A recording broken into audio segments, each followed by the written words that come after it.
Even after the failure of Roanoke, England continued to look to the New World for colonies. There were many motivations for colonization and moving to America.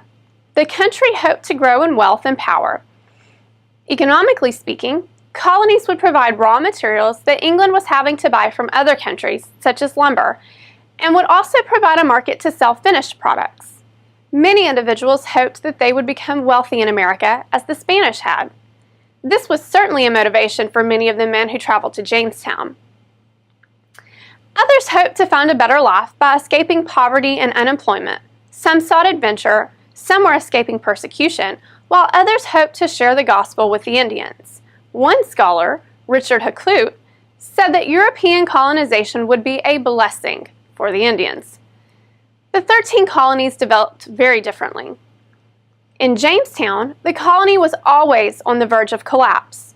They picked a horrible place to establish their colony, where disease was rampant and the Native Americans were very aggressive, and the colonists often faced attacks. Plymouth, in the Massachusetts Bay Colony, developed much different. The Pilgrims who settled in Plymouth struggled to survive their first year, as did the Jamestown colonists.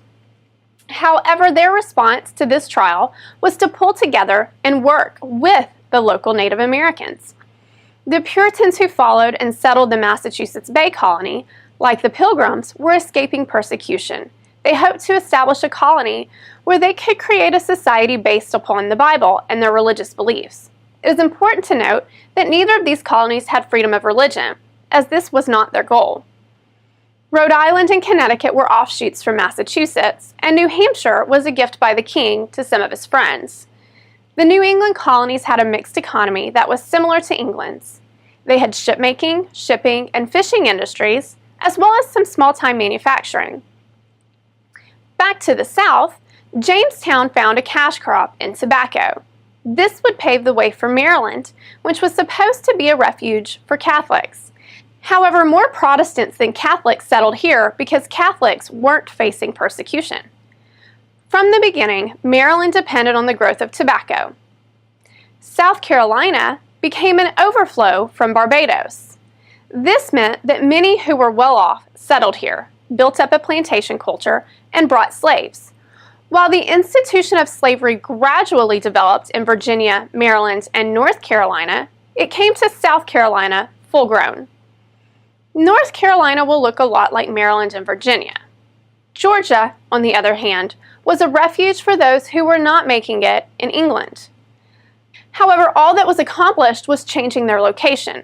It turns out that those who weren't making it in England, many because of an inability to stay sober, didn't make it well in Georgia. Pennsylvania was a refuge for Quakers, but grew quickly because the colony welcomed all. It became the breadbasket of the world, finding that the soil and climate were great for growing wheat. Somewhere in there, New York was acquired from the Dutch, and Delaware was created. In the first 3 quarters of the 1800s, 2 events took place that brought the colonists together. Prior to these events, the colonies operated as 13 separate colonies, with those in New England having more in common with someone from England than someone from the South. The first of these events was the Great Awakening. This was a response to the lack of morality and faith that was becoming a problem in the colonies. It was an unorganized event, as revivals sprang up throughout the colonies, lasting days or weeks. The Great Awakening lasted roughly the first half of the 1800s, reaching its peak in the 1830s and 1840s. Jonathan Edwards and George Whitefield were 2 leading preachers, and Whitefield especially had an impact on our founders. He preached on individual salvation rather than collective salvation. This meant that the individual alone was responsible for their salvation, relationship with God, and helping those around them. This is why our founders did not believe it was the nation's responsibility to take care of those who were less fortunate, but believed that this should be handled by churches, state and local governments, and the individual. The Great Awakening was an experience shared by all the colonists and drew them together in one common experience. The second event was the French and Indian War. This was a war between France and Great Britain, where much of it was fought in the colonies. This brought the colonies together against a common enemy. The colonists had some British weaknesses exposed to them, but still were not thinking about independence. At the end of this war, They were more united as colonists, but still loyal to the mother country.